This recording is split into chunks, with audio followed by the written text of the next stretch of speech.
BJP के वरिष्ठ नेता और मध्य प्रदेश के पूर्व गृह मंत्री डॉक्टर नरोत्तम मिश्रा बिहार के दौरे पर है। इस दौरान डॉक्टर नरोत्तम मिश्रा ने मुजफ्फरपुर विधानसभा के चुनाव प्रबंधन पदाधिकारियों की बैठक ली और जीत के मंत्र बताए। डॉक्टर मिश्रा ने कहा कि बिहार में एनडीए गठबंधन की सरकार में सुशासन है। बिहार जंगल राज से निकलकर विकास के पथ पर दौड़ रहा है। आपको बस लोगों को वोट की ताकत समझानी है कि उनका एक गलत वोट बिहार का विकास तो रोक ही देगा, देश को भी नुकसान पहुंचा देने वाला साबित होगा। डॉक्टर मिश्रा ने बैठक को संबोधित करते हुए कहा कि देश में केवल राजनीतिक पार्टी के रूप में केवल भाजपा ही है, बाकी राजनीतिक दल नहीं, परिवार के दल हैं। किसी को देश की चिंता नहीं है। डॉक्टर नरोत्तम मिश्रा ने कहा कि आप और हम भाजपा के कार्यकर्ता हैं। ये एक सम्मान की बात है और जिनके नेतृत्व में काम कर रहे हैं वो वैश्विक नेता पीएम मोदी है। ये हमारे लिए गर्व की बात है।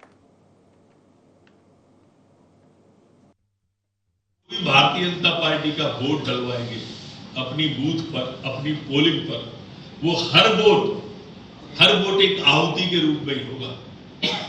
मुजफ्फरपुर में वोट गिरेगा और यहाँ कमल का फूल और भाजपा जीतेगी, उधर पाकिस्तान में आतंकवादियों में खलबली मच जाएगी कि बिहार में भी भाजपा जीत गई। यहां पर कमल का बटन दबेगा, सीमा पे सैनिक की बाजी मजबूत हो जाएगी कि मोदी जी जीत रहे हैं, मोदी की पार्टी जीत रही है।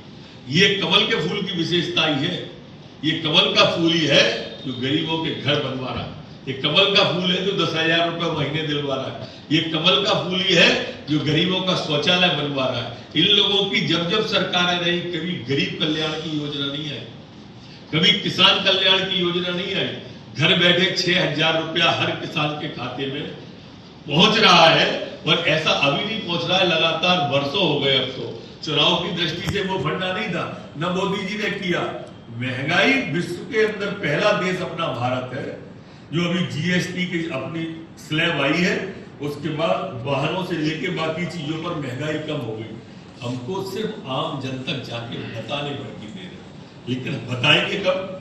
जब हमारे दिमाग के अंदर ये फार्मूला सेट हो जाएगा कि ये चुनाव देश का चुनाव है, बिहार का चुनाव नहीं है, क्योंकि देश पूरा इस तरफ को देख रहा है। इतनी सी छोटी सी संचालन समिति के ध्यान में बात डालनी थी। आप सब जागरूक कार्यकर्ता हो,